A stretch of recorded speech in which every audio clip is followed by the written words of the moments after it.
ఈ రోజే సబ్స్క్రైబ్ చేయండి మీ ఫేవరెట్ షోస్ చూడండి. అక్షితని యూనియన్ లీడర్ గా మేము ఒప్పుకోము.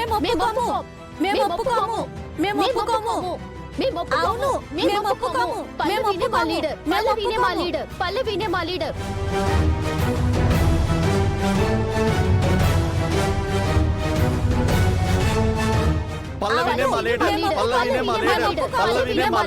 ఆపండి. సరే, కొందరు అక్షితకి సపోర్ట్ చేస్తున్నారు, కొందరు పల్లవికి సపోర్ట్ చేస్తున్నారు. కాబట్టి ఈ సమస్య సాల్వ్ అవ్వడం కోసం పోటీలు పెడదాం. యూనియన్ లీడర్ గా ఇద్దరు క్యాండిడేట్స్ ఉన్నప్పుడు ఎలక్షన్ పెట్టాలి కానీ పోటీ ఏంటి?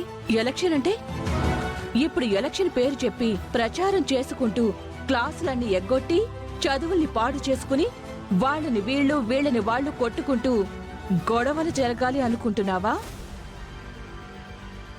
అలాంటి డిస్టర్బెన్స్లు కాలేజీలో ఉండకూడదనే, వాళ్ళ చదువులు డిస్టర్బ్ కాకూడదనే ఈ పోటీలు. ఇద్దరికి కబడ్డీ పోటీ నిర్వహిద్దాం.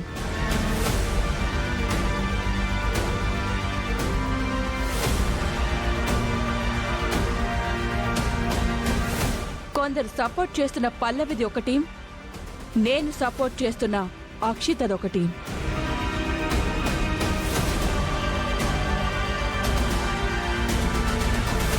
ఈ పోటీల్లో వాళ్ళ టీంని కాలేజ్ స్టూడెంట్స్ లో నుంచైనా తీసుకోవచ్చు, బయటి నుంచైనా తీసుకోవచ్చు. ఈ పోటీలో గెలిచి ఎవరైతే యూనియన్ లీడర్ అవుతారో ఆ యూనియన్ లీడర్ డిమాండ్స్ ని యాజమాన్యం అప్పుడు ఆలోచించి నిర్ణయం తీసుకుంటుంది.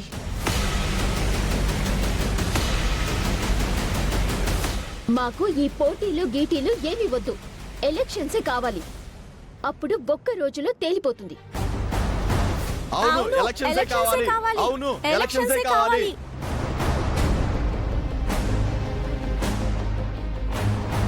ఎలక్షన్సే కావాలి.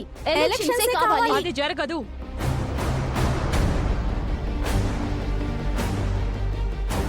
ప్రతిదీ మీరు చెప్పినట్టే యాజమాన్యం చెయ్యాలని మొండి పట్టుదలని విడిచిపెట్టండి.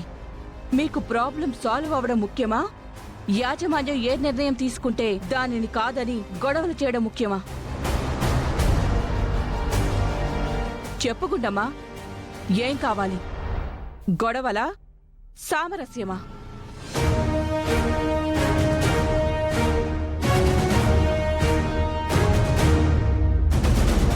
సరే, మీరన్నట్టు పోటీకి సిద్ధం.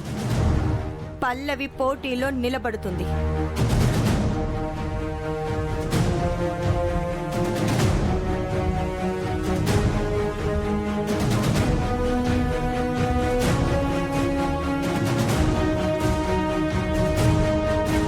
పెద్దమ్మా, ఆ సుమలత మొండిది అనుకున్నాము, కానీ ఇంత తింగర్ది అనుకోలేదు.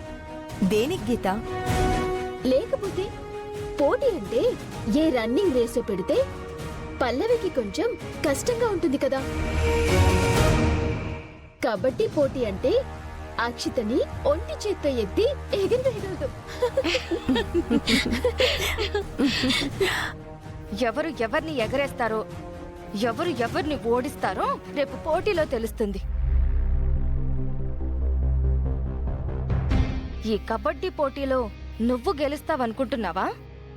నువ్వు ఓడిపోతావని తెలుసు కాబట్టి నేను గెలుస్తానని వేరే చెప్పక్కర్లేదు కదా. ఇప్పటి వరకు మనిద్దరి మధ్య జరిగిన ఏ పోటీలో అయినా గెలిచింది నేనే కదా. అది ఇప్పటి వరకు లెక్క, ఇక నుంచి వేరే లెక్క. ప్రతి విషయంలో నన్ను ఎదిరించి నాకు ఎదురొచ్చి తప్పు చేసే మీరు ఏ పరిస్థితి తీసుకొచ్చారు? ఎట్టి పరిస్థితుల్లోనూ నిన్నీ పోటీలో గెలవనివ్వను. మేడం, మేము ఎందుకు మీ నిర్ణయాన్ని కాదన్నామో, ఎందుకు సపోర్ట్ చేస్తున్నామో కారణం మీకు తెలుసు. స్టూడెంట్స్ మంచి కోసమే తప్ప మీ మీద వ్యక్తిగతంగా మాకు ఎలాంటి కోపము లేదు. కానీ నాకుంది. మీ ఇద్దరి మీద నాకు ఇక్కడి వరకు కోపముంది. మీ ఇద్దరి కారణంగా నేను పడిన అవమానాన్ని ఎప్పటికీ మర్చిపోలేను. చూడండి, ఇది కేవలం కాలేజీ సమస్యగా చూస్తే మీకే మంచిది మేడం. వ్యక్తిగతంగా గర్జన పెంచుకొని ముందుకు వెళ్ళాలి అనుకుంటే మీరే దెబ్బైపోతారు. నేను దెబ్బతింటాను అంటే దాని అర్థమేంటి? నేను ఓడిపోతాననా? ఆ అనుమానమే అవసరం లేదు. మీకు ఆ అధికారం చేతిలో ఉందని చెప్పి ఏదైనా చేయగలను అని అనుకుంటున్నారేమో. రేపు పోటీలోకి దిగిన తర్వాత మీ ఏ అధికారము అక్షితని కాపాడలేదు.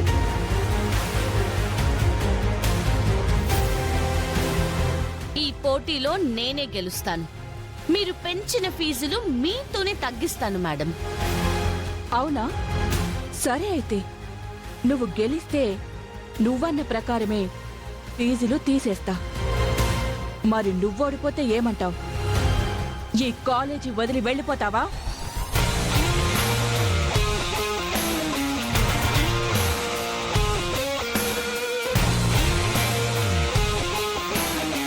ఇది అన్యాయం. ఈ పోటీ స్టూడెంట్స్ లీడర్ ఎవరు అనే దాని గురించి. నేను ఛాలెంజ్ విసిరితే దానికి సమాధానం చెప్పాల్సింది తను. నువ్వు మధ్యలో మాట్లాడకు. చెప్పు, నువ్వు ఓడిపోతే ఈ కాలేజ్ నుంచి వెళ్ళిపోతావా? ఛాలెంజ్ని తీసుకుంటావా? నేను మీ ఛాలెంజ్ని స్వీకరిస్తున్నాను.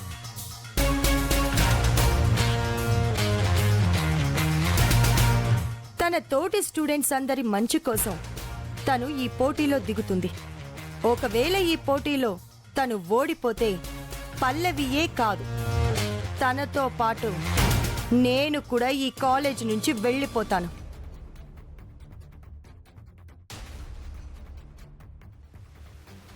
నేను గెలిస్తే మాత్రం ఫీజులు రద్దు. ఓకే. స్టూడెంట్స్ అందరి దృష్టిలో ఇది స్టూడెంట్ యూనియన్ లీడర్ ఎవరనే దాని గురించి జరుగుతున్న పోటీ. కానీ నిజానికి ఇది నీకు నాకు పోటీ. అయితే ఫీజులు తగ్గించుకోవడానికి సిద్ధంగా ఉండండి. మేడం, మీరు గెలవడం కోసం తీసుకోవాల్సిన జాగ్రత్తలు ఏవైనా ఉంటే తీసుకోండి. అట్లీస్ట్ ఆఖరి పోటీ వరకైనా అక్షిత పోటీలో నిలబడాలి కదా. లేదంటే మొదటి రౌండ్లోనే తను కింద పడిపోవడం, మీరు తల ఉంచుకోవడం ఒకేసారి జరిగిపోతుంది. సరే, పదండి.